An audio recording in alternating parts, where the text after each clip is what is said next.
चलिए तो कहानी को फिर से आगे बढ़ाया जाता है। हमने बात कर ली थी क्लियरेंस फिट। क्लियरेंस फिट अगर मैं आपसे पूछता हूँ तो रिविट्स एंड प्लेट क्या होंगी? क्लियरेंस फिट क्यों दी? क्वेश्चन है क्यों दी? आराम से चला जा सके, है ना, उसके बीच में कुछ ना कुछ गैप हो, ठीक है ना? हाँ, स्ट्रेस ना है। और अगर मैं बोल्ट की बात करूँ तो क्लियरेंस क्यों? क्योंकि जिससे कि वो इजीली आगे की तरफ मूव भी करता रहे, ठीक है। अगर उसमें हम, और जनरली आपने देखा होगा बोल्ट पर हम ऑयल लगा देते हैं जिससे कि और भी ज्यादा जाए, इसका मतलब वहां पर क्लियरेंस देना जरूरी है, ठीक है। इंटरफेरेंस करना जरूरी नहीं है। अभी क्या होगा कि आपने क्लियरेंस कल समझ ली, बुश एंड इंटर इंटर जो आपकी रेस होती है, ठीक है, inner race and outer race, उन दोनों के बीच में क्लियरेंस होना चाहिए। तभी वहां पर क्या होगा, रोटेशन होगा शाफ्ट का, एंड हाउसिंग से जो आउटर रेस है वो पकड़ी रहेगी। तो ये था हमारा क्लियरेंस फिट। अगर मैं बात करूं दूसरे फिट की, तो आपका पर्पस क्या है? ये इनर आपके एग्जाम्पल थे क्लियरेंस फिट के। अब मैं बात कर रहा हूँ दूसरे फिट की। अच्छा, ये क्वेश्चन भी दिया था मैंने आपसे, आपको अभी बात करूंगा इसकी। पहले थोड़ा थ्योरी कवर कर लेते हैं, ठीक है। ये that is the interference fit. Interference fit क्या होगी? मैंने आपसे कहा फिट देने के लिए आपको क्या करना होता है। फिट देने के लिए क्या करना होता है? फिट बनाओगे तो सबसे पहले माइंड कहाँ जाएगा? फिट बनाओगे सबसे पहले माइंड कहाँ जाएगा? पर्पस है कि नहीं? पर्पस, जैसे आपने कहा रोटेट कराना है या फिक्स करना है, मतलब हमारा पर्पस क्या है, हमारा यूज क्या है, हमारी एप्लीकेशन क्या है। अगर आपको यही नहीं पता होगा तो फिट दोगे नहीं। ऐसे नहीं है कि अचानक से फिट बन जाती है भाई। जो आपने वहां पर 100 सिलेंडर 100 पिस्टन बनाए वो पहले से ही एक टॉलरेंस जोन में बनाए थे। ऐसे नहीं करना है कि कुछ भी बना लिया और कुछ भी ऐसे ही यहाँ से पकड़ा यहाँ से पकड़ा मिलाया इंटरफेरेंस आ गया, ऐसे नहीं। इंटरफेरेंस आ रहा है तो इसका मतलब वो अपने टॉलरेंस जोन से अलग था, वो ज्यादा बड़ा था, पार्ट पहले से रिजेक्ट होना था, असेंबली में आना ही नहीं था, वो पहले से रिजेक्ट होना था, क्योंकि उसका जो टॉलरेंस जोन था अगर उससे ऊपर चला गया तो वो क्लियरेंस देगा ही नहीं, है ना। तो तब वो आएगा जब मैं असेंबल करूंगा तो वो पहले से यहाँ पर क्लियरेंस आएगी, एक मिनिमम होगी एक मैक्सिमम होगी। तो अब आपके पास में जो इंटरफेरेंस है, मतलब जो एक नई प्रोडक्ट है, वो कैसे है? मान लीजिए एग्जाम्पल के तौर पर आप यूज कर रहे हैं ट्रेन, ट्रेन के व्हील बनाने, ट्रेन के व्हील बनाने। अब ट्रेन के व्हील बनाने हैं तो ट्रेन के व्हील कितने सारे, क्या उसमें, जैसे कार होती है, बस होती है, कार आपके पहिया निकल जाता है, हो जाता है, कितने आदमी गए? अच्छा, चार, तीन चार, ठीक है। और अगर आपका ट्रेन है, एक भी पहिया निकल गया, कितने आदमी गए? गए ना, ठीक है, फंस गए ना, ड्यूटी भी गई, सारी एम्प्लॉयमेंट सब सब कुछ गया, ठीक है, फंस गए। तो इसलिए भाई यहाँ रिस्क होना बिल्कुल भी नहीं जायज है, आपको रिस्क देना ही नहीं है। आप जब व्हील बना रहे हो, ठीक है, व्हील जब कनेक्ट कर रहे हो तो व्हील ऐसे नहीं कि व्हील उड़ के निकल जाए, और स्पीड क्या बहुत हाई, व्हील के साथ ज्यादा चांस है निकलने की, ठीक है। तो व्हील निकलना नहीं चाहिए। व्हील अगर निकलना नहीं चाहिए तो क्या होना चाहिए? क्लियरेंस फिट नहीं, इंटरफेरेंस। और इंटरफेरेंस है बहुत तगड़ा कि वो कभी निकले ही ना, कभी निकलने वाला चांस ही नहीं है। उसको हम स्टडी करेंगे, टूट गया, ठीक है, टूटने वाली चांस अलग है कि वो टूटने के हमें लाइफ पता है कि भाई इतने साइकिल के बाद वो टूटेगा, तो उसको पहले से रिप्लेस कर दो। पहले से टिक मार्क हो रखा है कि इस गाड़ी को इतने दिनों से रिप्लेस नहीं किया है, इसके व्हील्स को रिप्लेस करो, तो पहले से पता है कि इतनी लाइफ साइकिल है, ये हो गया, ये फटीक वाली चीज आ गई, साइक्लिक लोडिंग है। बट जब हम बात कर रहे हैं कि अचानक से निकल जाना, वो है एकदम एट रैंडम वाली चीज। तो अचानक से अगर निकल रहा है तो उसको क्लियरेंस फिट दो ही ना ही उसे ट्रांजिशन फिट दो, उसे क्या दो, हमेशा इंटरफेरेंस। तो इंटरफेरेंस फिट अगर रखी जाएगी तो आपके मन में क्या रहेगा कि जो मेरी शाफ्ट है, ठीक है, वो बिल्कुल डिटैच ना हो, और जो मेरी शाफ्ट है उसका जो ये वाला है, ये शाफ्ट का जो अपर लिमिट है और जो उसका लोअर लिमिट है, क्योंकि गलती से आपने 100 शाफ्ट बना ली थी, 100 एक्सल बना रखे थे, 100 व्हील बना रखे थे। अब आपने एक एक्सल उठाई एक व्हील उठाया, दोनों को लगा दिया, गलती से आपने देखा कि वो तो यार ऐसा नहीं था, वो इंटरफेरेंस नहीं था, वो क्लियरेंस था, बट आपने क्या किया, जल्दी में असेंबल किया, रख दिया, फंस गए, है ना। आपको क्या देना है यहाँ पर, आप खुद सोचो, आपको अगर इंटरफेरेंस करना है तो जो ये वाली 100 शाफ्ट दिख रही है, 100 एक्सल दिख रही है, याद है ना, ये 100 एक्सल दिख रही है, इन 100 एक्सल में सबसे छोटी एक्सल भी उठाओ आप, तो वो भी आपकी इंटरफेरेंस फिट करे व्हील के साथ। व्हील का मतलब क्या समझ रहे हो? व्हील से क्या समझ रहे हो? व्हील कुछ ऐसा है, व्हील ऐसा है तो बीच में यही तो एक्सल जाके घुसेगी, तो व्हील क्या है, एक होल की तरह, ठीक है, एक्सल क्या है, एक शाफ्ट की तरह। तो अगर व्हील में आपको ये एक्सल को घुसाना है तो व्हील का होल कैसा दिखेगा? व्हील का होल ऐसा होना चाहिए। अब आप खुद सोचो यहाँ मैंडेटरी कंडीशन कौन सी होगी, यहाँ मैंडेटरी कंडीशन कौन सी होगी इंटरफेरेंस में, कि जो सबसे छोटी से छोटी एक्सल है उन 100 में से, उसमें से एक एक्सल उठा रहे हो, वो सबसे छोटी से छोटी आ गई गलती से। एग्जाम्पल के तौर पर मैंने जो एक्सल उठाई वो ये वाली उठ गई, कौन सी? सबसे छोटी वाली। तो ये भी इसके साथ क्या होनी चाहिए? 100 जो व्हील रखे हैं उनके साथ किसी भी से उठाऊं इंटरफेरेंस ही बनाए। तो यहां गलती से क्या बना मेरा? सबसे बड़े से बड़ा डाया वाला व्हील उठ गया। गलती क्या हुई कि सबसे बड़े से बड़ा डाया वाला व्हील उठ गया। उससे भी इसका क्या होना चाहिए? छोटी वाली एक्सल का इंटरफेरेंस होना चाहिए। इसका कंडीशन समझ में आ रहा है ना कि अगर इसका सबसे बड़े से बड़ा व्हील उठेगा तो वो बड़े से बड़ा व्हील कौन सा होगा? मतलब जिसमें सबसे बड़ा से बड़ा होल होगा, जिसमें सबसे बड़े से बड़ा डाया होगा, जिसमें सबसे बड़े से बड़ा होल होगा। तो ये होल डायमीटर भी आपके इस वाले डायमीटर से कम ही होना चाहिए। अगर वो होल डायमीटर इस वाले डायमीटर से बढ़ गया तो ये हो जाएगा क्लियरेंस, और ये हमें चाहिए नहीं। तो इंटरफेरेंस फिट का जो मैंडेटरी कंडीशन आ गई वो क्या आ गई कि जो इसकी अपर लिमिट है, ये होल की क्या है? Upper limit, this is the upper limit, और ये क्या है? Lower limit. तो हमें लोअर लिमिट से मतलब अभी तो नहीं, ठीक है, अभी क्या है? अपर लिमिट से। मैंडेटरी कंडीशन क्या है? अपर लिमिट से ये वाली जो लिमिट है इसकी लोअर लिमिट वो क्या होनी चाहिए? ऊपर। अगर ऐसा हो रहा है तो इसे हम बोलते हैं इंटरफेरेंस फिट। इसे क्या बोलते हैं हम? Interference fit. कि यहां आप कोई सा भी एक्सल उठा लो, कोई सी भी शाफ्ट उठा लो, कोई सा भी होल उठा लो, ये इसमें जाएगा नहीं, है ना। तो कोई सा भी मतलब मिनिमम शाफ्ट उठा ली, मैक्सिमम होल उठा लिया, ये भी क्या कर रहा है? इंटरफेरेंस कर रहा है, ये भी इसमें जाएगा नहीं। अब क्वेश्चन आता है जाएगा कैसे फिर? क्योंकि मुझे तो इसको अंदर की तरफ भेजना है, इससे मुझे एक्सल से व्हील को घुमाना है, तो जाएगा कैसे? जाएगा कैसे? उसके लिए होती हैं कंडीशंस। आपको मैंने कंपाउंडिंग पढ़ाया था कभी प्रेशर वेसल में, बड़ा आपने प्रेशर वेसल शायद पढ़ा नहीं है। प्रेशर वेसल एक शीट वाला कॉन्सेप्ट है। प्रेशर वेसल, इसमें कंपाउंडिंग होता है जनरली एक्सल में। प्रेशर वेसल के सेंस में आपको कंपाउंडिंग ऑटोफ्रेटेज पढ़ाया था मैंने, बट आपने शायद लास्ट क्लासेस नहीं की थी, है ना। ऑटोफ्रेटेज पढ़ाया था, उसमें क्या होता है कि जो मेरे सिलेंडर्स हैं उनको आप प्रेशराइज करते हो। प्रेशराइज, ठीक है। प्रेशराइज कैसे? जैसे कि अभी यहाँ पर क्या है? व्हील है, तो व्हील में ये थिक सिलेंडर है, थिक सिलेंडर, ठीक है। व्हील कोई ऐसे तो होगा नहीं पतला सा, है ना। ये वाली चीज क्या होगी? काफी हैवी होगी। आपने इस चीज को क्या किया? ऐसे प्रेशराइज कर दिया, ऐसे। यहां से प्रेशराइज करोगे तो डाया क्या होगा? बढ़ेगा। इसका डाया बढ़ाओ, समझ रहे हो? इसका डाया बढ़ाओ और इसका डाया क्या करो? इसके ऊपर कंप्रेशन डालो बहुत तगड़े से।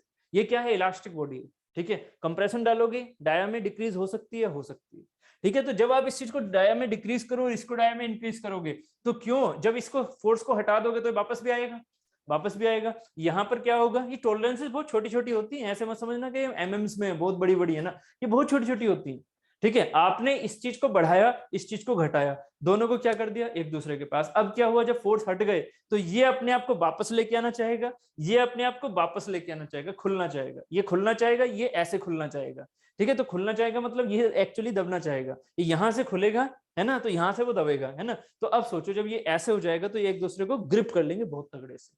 इसी को बोलते हैं कंपाउंडिंग करना। तो एक्सल्स की जनरली क्या होती है? कंपाउंडिंग। बट अगर मैं आपसे कहूं, क्या एक छोटा सा एग्जांपल, ये किसका एग्जांपल हो गया? एक्सल एंड व्हील का, ठीक है। बट इसका मतलब ये थोड़ी एक्सल व्हील पर ही है, ये शाफ्ट पर है, ये होल पर है, समझ में आ गया। अगर मैं आपसे कहता हूं पिस्टन सिलेंडर होते हैं, आईसी इंजन आपने पढ़ रखा है, पिस्टन सिलेंडर होते हैं, तो पिस्टन सिलेंडर में क्लियरेंस फिट होती है, बात ठीक है। बट ये जो सिलेंडर होता है किसका बना होता है? कास्ट आयरन का। बहुत बढ़िया, कास्ट आयरन का। कितना मैक्सिमम टेम्परेचर कास्ट आयरन झेलता है? अराउंड 1200 या 1300 के आसपास, ठीक है, 1200 या 1300 के आसपास। जबकि इसका जब इग्निशन टेम्परेचर जाता है तो कितना जाता है? जब ये इग्नाइट होता है, तो जब ये इग्नाइट होता है यहाँ तो कितना जाता है इग्निशन? Around 2500 degree centigrade. तो फंस गया यार मामला। अगर ये 2500 जाएगा कास्ट आयरन तो पिघल जाएगा, है कि नहीं। अब कैसे करें? तो अब देते हैं हम क्या यहां पर लाइनिंग। किसमें लाइनिंग? किसमें? सिलेंडर की इनर पेरिफेरी में। सिलेंडर की इनर पेरिफेरी में देंगे लाइनिंग, सिलेंडर की इनर पेरिफेरी में ऐसे। तो ये तो 2D दिख रहा है, 3D में कैसा होगा? वो ऐसे सर्कुलर, है ना। सिलेंडर की इनर पेरिफेरी, हमेशा सिलेंडर की इनर पेरिफेरी कैसी होती है? लाइनिंग के साथ स्मूथ भी होती है, और वो उसमें अलग से एक लाइनर लगा होता है, इसे बोलते हैं लाइनर। तो लाइनर जो है वो कैसा हो गया? एक तरह से होल। समझो जरा इस चीज को। कहां पर हम बात करते हैं? यहाँ पर। अब जरा सोचो, अगर मैं लाइनर की बात करूं तो सिलेंडर मेरा कैसा? ऐसा ये सिलेंडर हो गया ऐसा, इसमें सिलेंडर में लाइनर लग गया ये वाला ऐसे। 2D में तो ये दिखा, 3D में दिखाऊं? सॉरी ऊपर से देखो, इसे ऊपर से देखो तो कैसा दिखेगा सिलेंडर, ऐसा, और लाइनर कैसा होगा, ये हो गया सिलेंडर मेरा ऐसे, और लाइनर कैसा होगा, लाइनर होगा ऐसे, ये इसको थोड़ा इस वाले कलर से दिखा देता हूँ, ऐसे ये लाइनर होगा, यस ठीक है। अब ये लाइनर कैसा फिट होना चाहिए इसके साथ, क्वेश्चन में ये भी आ जाता है, आईसी इंजन का सिलेंडर पिस्टन कैसा होगा, क्लियरेंस, सिलेंडर पिस्टन क्या होगा, क्लियरेंस, जबकि लाइनर और सिलेंडर क्या होगा, इंटरफेरेंस। क्यों? क्योंकि अगर इसमें जरा सा भी गैप आ गया तो फिर फायदा ही नहीं है ना, फिर तो वो तो पिस्टन के साथ भग जाएगा, पिस्टन के साथ भगाना नहीं है उसे, पिस्टन के साथ भगाना नहीं है उसको, पिस्टन को इतना गैप रखना है, वो तो क्लियरेंस फिट के साथ है ही, ये फ्लूइड भी देना है और ये भी आ जाए उसके बीच में, ठीक है। बट यहाँ जो ये है, इस दोनों के बीच में क्या होगा, इंटरफेरेंस फिट।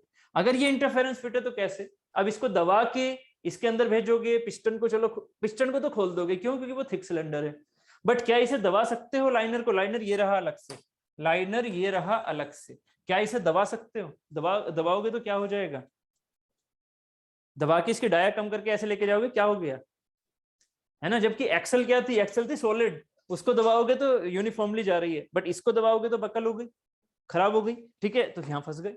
इसलिए यहां अब यूज करेंगे हम उस चीज को जो आप बोल रहे थे, क्या, इसको करेंगे लिक्विड नाइट्रोजन में ड्रॉप, लिक्विड नाइट्रोजन में इसको करेंगे ड्रॉप, जिससे क्या होगा, इसका टेम्परेचर जाएगा -193 के आसपास, है ना, बहुत ठंडा कर देता है लिक्विड नाइट्रोजन। और इसको क्या करेंगे, सिलेंडर को करेंगे गर्म, इसको करेंगे थर्मली एक्सपेंशन, मतलब इसको करेंगे हीट अप किया, तो इससे क्या होगा, ये थर्मली एक्सपेंड करेगा, यहां से हमने इसका जो ये है इसको एक्सपेंशन होने दो, तो एक्सपेंशन हुआ, इसमें क्या हुआ, ये ठंडा हुआ, दोनों को एक साथ लगा दिया, अब जब नॉर्मल टेम्परेचर पर आएगा तो क्या होगा, ये एक्सपेंड हो जाएगा, ये कॉन्ट्रैक्ट हो जाएगा, दोनों एक दूसरे को पकड़ लेंगे, ठीक है। तो ये प्रोसेस होता है जनरली ऐसी वाली चीजों में, नहीं तो कंपाउंडिंग, नहीं तो ये, ठीक है। तो इसे कहते हैं इंटरफेरेंस फिट, बात क्लियर होगी, ठीक है, इंटरफेरेंस फिट।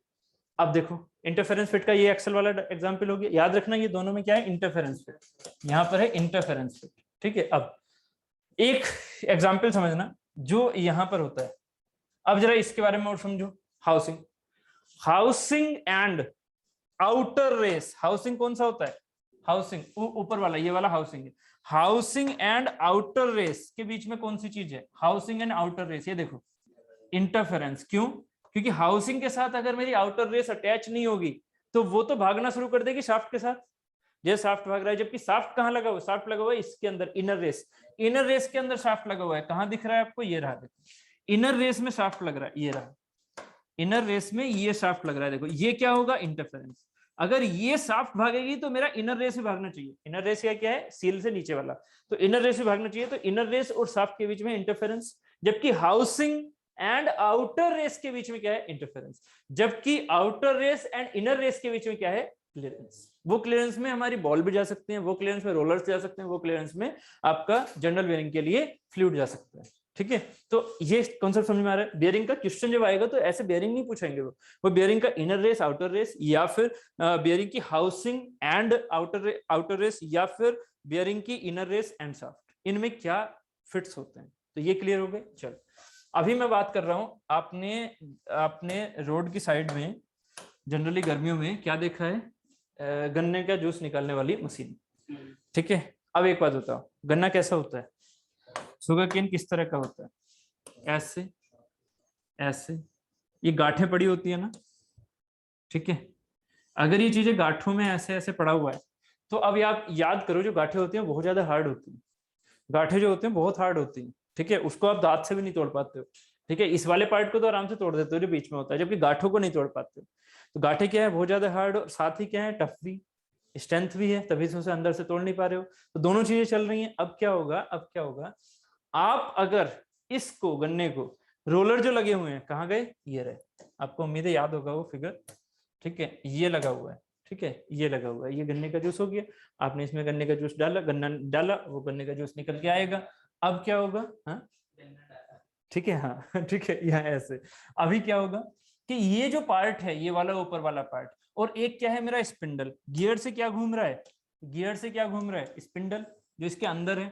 अभी आप ये कहोगे सर गियर से तो हम इसे पूरे को डायरेक्टली घुमा लें, हम क्यों इसे अलग अलग बोल रहे हैं? हम तो स्पिंडल भी इसे ही बोलेंगे और ये भी चीज भी इसे साफ दिखेगा। गियर घूमेगा तो ये घूमेगा, बात ठीक है। गियर घूमेगा ये घूमेगा, बात ठीक है। बट प्रॉब्लम कहाँ आएगी? प्रॉब्लम आएगी जो हम स्पिंडल बना रहे हैं, जो हम स्पिंडल बना रहे हैं वो तो है हमारे डक्टाइल मटेरियल का, वो तो है टफ। जो स्पिंडल बना रहे हैं वो है डक्टाइल मटेरियल का, वो है टफ। क्यों क्यों टफ है भाई? क्योंकि आपको गांठों को तोड़ना है, क्योंकि आपको गांठों को तोड़ना है। अगर आप टफ नहीं बनाओगे अंदर का मटेरियल तो वो गांठें नहीं तोड़ेगा। बट अगर आप इसे टफ ही टफ बनाओगे, हार्ड नहीं बनाओगे, तब भी क्या वो जो क्या बोलते हैं गन्ने को क्या स्क्वीज कट जाएगा?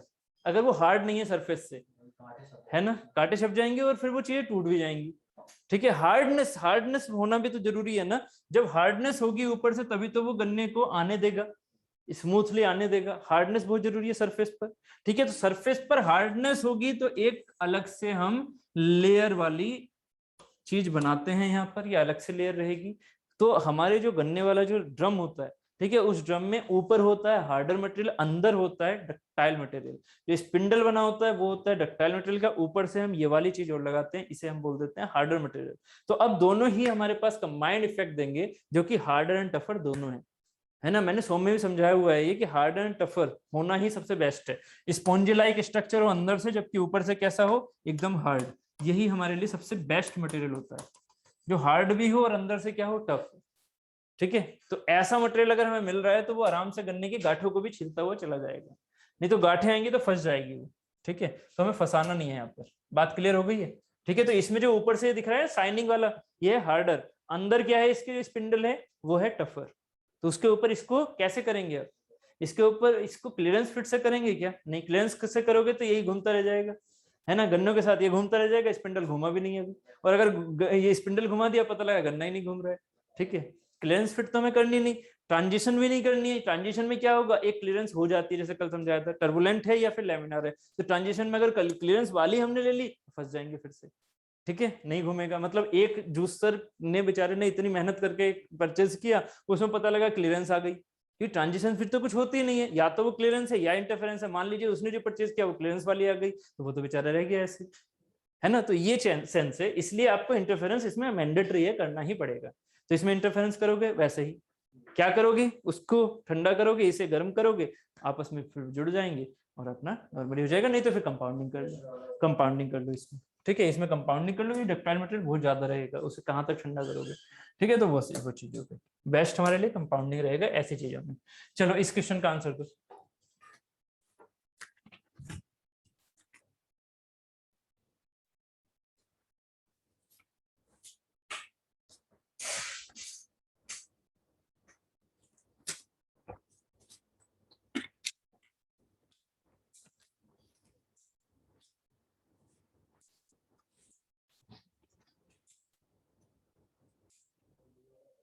कौन सा? बी वाला? डी वाला? ओके, मैंने जितना समझाया आप उसके हिसाब से आंसर दो ना, बस उसी पे रखना है। ठीक है, क्योंकि ये वाले सारे के सारे क्या है, ट्रांजिशन पे। ये सारे के सारे ट्रांजिशन है। आपको तो सिर्फ ए पर सोचना था ना फिलहाल के हिसाब से, टेंशन ही नहीं खत्म करनी थी। ठीक है, जो मैंने बोल दिया उस पर ध्यान दो, इधर उधर जाओगे तो फंसोगे, फिर एग्जाम में गलती करके आओगे। गलती नहीं करनी, जो दिख गया वो दिख गया। आपके यहाँ एमएसक्यू नहीं है, गेट नहीं है। ठीक है, एक ही ऑप्शन होगा, एक ही होगा। आपको ऊपर दिख गया, बस दिख गया, छोड़ो फिर आगे की चीजें। ठीक है, कंप्लीट था ना। हाउसिंग क्या होगी, हमेशा फिक्स्ड रखेगी। ठीक है, तो इधर उधर भागना नहीं है। इसे करके दिखाओगे, इसे करके दिखाओ। हाँ, इस फिगर में कुछ और चीजें और जोड़ो। 7 चीजें तो आपने ऐड कर ली थी, 16 चीजें करो इसमें। 16 चीजें कौन सी हो जाएंगी? 7 और 7 जैसे कल देखी थी क्लियरेंस में। ठीक है, यहाँ पर देखो, यहाँ पर मैक्सिमम इंटरफेरेंस कौन सा होगा? मैक्सिमम इंटरफेरेंस किस किस में होगा? अगर आप इसे क्लियरेंस देख रहे हो तो गलती कर रहे हो, यहाँ क्लियरेंस है ही नहीं। ठीक है, यहाँ मैक्सिमम इंटरफेरेंस कहाँ होगा? कलर के वाइज दिखा दो, कलर वाइज दिखा दो, कलर वाइज बताओ मुझे। या फिर अपर लिमिट और लोअर लिमिट के हिसाब से बताओ। This is the upper limit, this is the lower limit, this is the upper limit of shaft, this is the lower limit of shaft. बताओ मैक्सिमम इंटरफेरेंस कहाँ होगा? अपर लिमिट ऑफ शाफ्ट नहीं, उधर hole है। Upper limit of hole. मैंने आपसे क्या पूछा? Maximum interference. 100 एक्सल पड़े हुए हैं, 100 व्हील पड़े हुए हैं। आपने जो व्हील उठाया वो कितने का बना सकते हो? अपर लिमिट और लोअर लिमिट के बीच में। तो अगर गलती से लोअर लिमिट वाला आ गया, लोअर लिमिट वाला व्हील आ गया, उसमें गलती से मेरा, क्योंकि ये भी शाफ्ट आपके पास पड़ी हुई है अपर लिमिट और लोअर लिमिट के बीच में, आपने जो शाफ्ट उठाई वो अपर लिमिट वाली उठा ली। अब बताओ, अपर लिमिट वाली उठ गई, इससे और कोई बड़ी है क्या शाफ्ट? नहीं। लोअर लिमिट वाला होल उठ गया, इससे कोई छोटा वाला है क्या होल, व्हील? नहीं। तो ये और ये सबसे ज्यादा इंटरफेरेंस देंगे या नहीं? आप यहीं तक सोच गए थे, और ये भी तो पॉसिबल है ना, होल में व्हील में ये भी तो पड़ा हुआ है ना, एक वाला पार्ट, एक ये भी पड़ा हुआ है। अगर इसे उठा दिया आपने तो क्या फंस गए कि इसके साथ अगर इसकी असेंबली होगी गलती से तो ये दोनों मैक्सिमम इंटरफेरेंस देंगे या नहीं? ये दोनों होल का अपर लिमिट और शाफ्ट का लोअर लिमिट, हाँ, ये भी क्या देगा? इंटरफेरेंस मैक्सिमम, नहीं ये मिनिमम देगा। क्योंकि इससे बड़ा होल है क्या? नहीं। इससे छोटी शाफ्ट है क्या? नहीं। तो ये क्या देगा आपको? हमेशा मिनिमम, ये देगा minimum. This is the minimum interference. बात समझ में आ रही है नहीं? आपने अगर ये वाली चीज कहानी के तौर पर नहीं समझी थी कि सो शाफ्ट एंड सो होल, तो गड़बड़ करोगे कि आप वो जो मैक्सिमम इंटरफेरेंस है वो गलती से 100 शाफ्ट में से कौन सी वाली शाफ्ट आई? सबसे बड़ी, और इधर असेंबली में सबसे छोटा वाला होल आ गया, तो ये क्या करेंगे? मैक्सिमम इंटरफेरेंस देंगे। बस वही चीज आपसे देखनी है। अब गलती से आपने सबसे छोटी शाफ्ट उठा ली, सबसे बड़ा होल उठा लिया, अभी भी इंटरफेरेंस आना चाहिए, बट वो इंटरफेरेंस कौन सा होगा? सबसे छोटा। उससे छोटा और इंटरफेरेंस होगा ही नहीं, क्योंकि इससे छोटी कोई होल है ही नहीं, वो सॉरी बड़ा होल है ही नहीं, और उससे छोटी कोई शाफ्ट है ही नहीं। इसका मतलब ये क्या है? मेरा मिनिमम इंटरफेरेंस। ठीक है, तो दो चीजें और जुड़ गई, मैक्सिमम इंटरफेरेंस है मिनिमम इंटरफेरेंस, और साथ ही 7 चीज इसमें, 7 चीज इसमें, 16 चीजें इसमें भी हो गई। ठीक है, ये हो गया इंटरफेरेंस की कहानी। इंटरफेरेंस समझ में आ गया। अब चलते हैं ट्रांजिशन। ट्रांजिशन क्या होता है? ट्रांजिशन मैंने कल समझा दिया था, ट्रांजिशन बेसिकली क्या होता है। अब उसी से रिलेटेड अभी एक क्वेश्चन भी करेंगे, पहले थ्योरी कंप्लीट कर लेते हैं फिर क्वेश्चन करना। ट्रांजिशन फिट जो है उसमें क्या होगा? ट्रांजिशन फिट में क्या होगा? आइदर है ना, या तो क्लियरेंस होगी या इंटरफेरेंस होगी, और इंटरफेरेंस मिक्स नहीं होगा।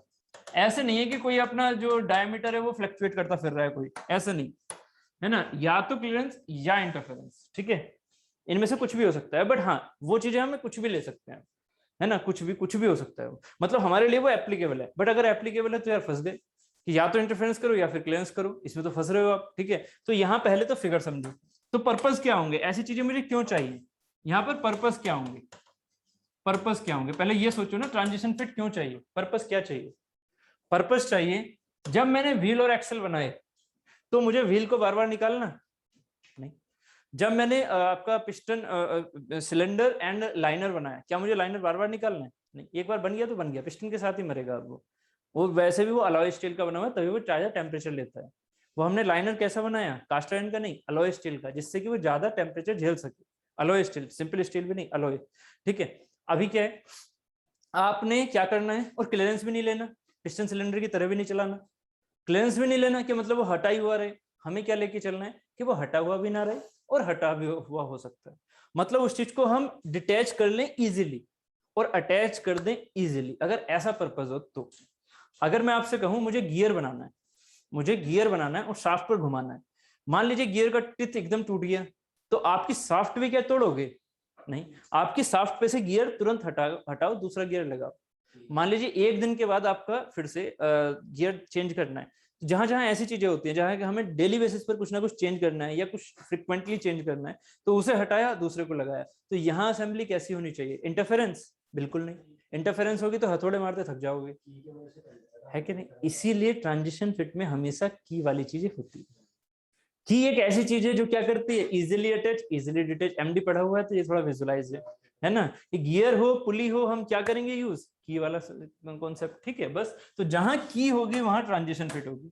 बहुत बढ़िया, जहां की होगी वहां ट्रांजिशन फिट होगी, मतलब जहां हमें easily attach and easily detach करना है, easily attach and easily detach करना है, अटैच एंड डिटैच करना है, उस कंडीशन में हम क्या लेके चलते हैं? Transition fit. ठीक है, बात क्लियर हो गई। अब ट्रांजिशन फिट होगी क्या, इसको फील करो थोड़ा, ट्रांजिशन फिट होगी क्या? आपको अगर मान लीजिए ये है, ठीक है, आपके पास मान लीजिए ये है, ये है, ये टूट जाएगा, टूटा हुआ है, ये देख, ये है, इसमें कैसे गया? इजीली गया, गया मतलब है क्लियरेंस तो नहीं है, बहुत इजीली तो नहीं गया है ना, टच होता हुआ गया, पेरीफेरी से टच होता गया, गया इसमें, ये आ गया। अब अगर मैं इसे घुमाता हूं तो ये घूम रहा है, घूम रहा है, ये इसे घूम रहा है, बट मैंने क्या किया, इस चीज को, ये इंटरफेरेंस हो गया कि इसके साथ में ये घूम रहा है, ठीक है, इंटरफेरेंस हो गया, बट क्या प्रॉब्लम आई, आपने अगर इसे हटाना चाहा, इंटरफेरेंस में ये हटेगा नहीं, है ना, इंटरफेरेंस में हटेगा नहीं जब तक इस पर आप हथौड़ों की बारिश नहीं करोगे, ठीक है। आपने इसे क्या किया, पकड़ा, और ये क्या है, इसमें क्लियरेंस भी दिख रही है, कि क्लियरेंस का काम यही तो है, बार बार आना जाना आना जाना, क्लियरेंस का काम है, जबकि इंटरफेरेंस का क्या काम है, कि पावर को ट्रांसमिट करना, है ना, इस चीज को इसके साथ घुमा देना, वो चीज यहाँ हो रही है, बट ये भी चीज यहाँ हो रही है, तो ये क्या है, दोनों चीजें, है ना, इसका मतलब ये क्या है, मेरा ट्रांजिशन, इसे, इसका मतलब ये है ट्रांजिशन, कि ये जो है, ये इसकी लिमिट से, होल की लिमिट से ऊपर भी हो सकती है, नीचे भी हो सकती है ना, बट वो हमारे लिए क्या है, हमारे लिए वो बहुत ही माइन्यूट है, वो ऐसी नहीं है कि बहुत बड़ी है, कि इसे जब तक आप कंपाउंडिंग नहीं करोगे तब तक अंदर नहीं लेके आ सकते, है ना, वो हमारे लिए क्या है, इजीली डिटेचेबल है। ये चीज मैं क्यों दिखा पाया, क्योंकि ये फोम है, इसके जो इंटरनल डायमीटर है वो इजीली चेंज हो रहे हैं, है ना, इलास्टिक मटेरियल इजीली चेंज हो रहा है, बट अगर आप मेटल मेटल लेके चलोगे तो उसमें ऐसे दिखा दोगे नहीं, इसीलिए आप मेटल मेटल में क्या लेके चलते हो, कीज, कि कीज अगर यहाँ पर लगाई तो क्या होगा उससे फायदा, कीज अगर लगाओगे तो क्या फायदा होगा, अब इस चीज को देखो जरा, की जैसे ही लगाई, तो अब जब इस चीज को हमें इसके अंदर घुसाना है तो क्या करोगे, आपके पास मान लीजिए 100 ये पार्ट 1 क्या है, 100 ये पार्ट 1 क्या है, फिलहाल अभी पहले इसको फिगर पे बनाते चलो, 100 एक पार्ट है, 100 एक पार्ट है, 100 तो साफ्ट है, 100 होल है, पहले डेटम बना लो, ये हो गया डेटम, अब इसमें 100 साफ्ट बना दो तो ये होगी 100 साफ्ट मेरी, ठीक है, बन गई, ये रही 100 होल बना दो। अब ये जो 100 होल बने वो कैसे बने, क्या मैं क्लियरेंस बनाऊं, फंस गए, ये तो क्लियरेंस फिट है ना, क्या मैं इंटरफेरेंस बनाऊं, नहीं, क्यों, क्योंकि अगर मैं इंटरफेरेंस बनाऊंगा तो वो प्योरली इंटरफेरेंस हो जाएगा, आपको तो डिटैच भी करना है, तो ये ऐसा ही हो गया तो इंटरफेरेंस हो गया, ठीक है, इसकी लोअर लिमिट इसकी अपर लिमिट दोनों के बीच में गैप है, मतलब अभी भी इंटरफेरेंस है, ठीक है, क्लियरेंस नहीं इंटरफेरेंस है। अगर मुझे ये चीज ऐसे ना बना के अब ऐसे बनानी पड़ जाए, मतलब मैंने क्या कहा इसे ट्रांजिशन, मतलब क्या, कि मटेरियल में क्या हो रहा है, होल में और शाफ्ट में, ये जो जोन है, ये होल का जोन था, ये शाफ्ट का जोन था, क्या कर गए, दोनों के टॉलरेंस जोन ओवरलैप कर गए, दोनों के टॉलरेंस जोन ओवरलैप कर गए। तो अब जरा इसकी कहानी समझो, अगर मैंने ओवरलैप बोला तो सबसे छोटी शाफ्ट उठाओ, ये रही, सबसे छोटी शाफ्ट कौन सी आ गई, ये रही, ये उठा ली, सबसे बड़ा होल उठा लो, ये रहा, समझो इस चीज को, ये रहा, दोनों में क्या है, क्लियरेंस, दोनों में क्या है, क्लियरेंस, ये सबसे छोटा शाफ्ट, ये सबसे बड़ा होल, दोनों में क्या है, क्लियरेंस, ये क्या है मेरी मैक्सिमम क्लियरेंस, क्या इससे बड़ी क्लियरेंस हो सकती है, नहीं, तो इसे हम क्या बोलेंगे, मैक्सिमम क्लियरेंस, ये चीजें क्लियर भी करते चलो, मैक्सिमम क्लियरेंस, बट इस क्लियरेंस से क्या हुआ, क्या ये प्रोडक्ट नहीं मिल सकता असेंबली में, मिल सकता है, तो यार अगर मुझे करवानी थी पावर रोटेशन, पावर ट्रांसमिशन, तो ये फिर पावर ट्रांसमिशन करेगा कैसे, ये तो फंस गया, तो यहाँ है जो ये गैप बन के आ रहा है, वो गैप मेरा की कवर कर रही है ना, चलो की कवर कर रही है, ठीक है, तो हमने की लगा दी यहाँ पर, तो इसने पावर ट्रांसमिट कर दी, क्योंकि मुझे सिर्फ और सिर्फ इसे रेसिप्रोकेट नहीं कराना, इसे घुमाना है, इसे घुमाना है, तो की लगा दी मैंने, घूम गया, बट प्रॉब्लम कहाँ आएगी, अगर मैं आपसे कहूं कि मुझे लेके चलना है ये वाली शाफ्ट, गलती से मैंने कौन सी उठा ली असेंबली करते हुए, ये वाली शाफ्ट आउट, मतलब बड़ी वाली सबसे, और गलती से मैंने उठा लिया सबसे छोटा होल, है ना, सबसे छोटा होल उठा लिया, मतलब सबसे छोटा ये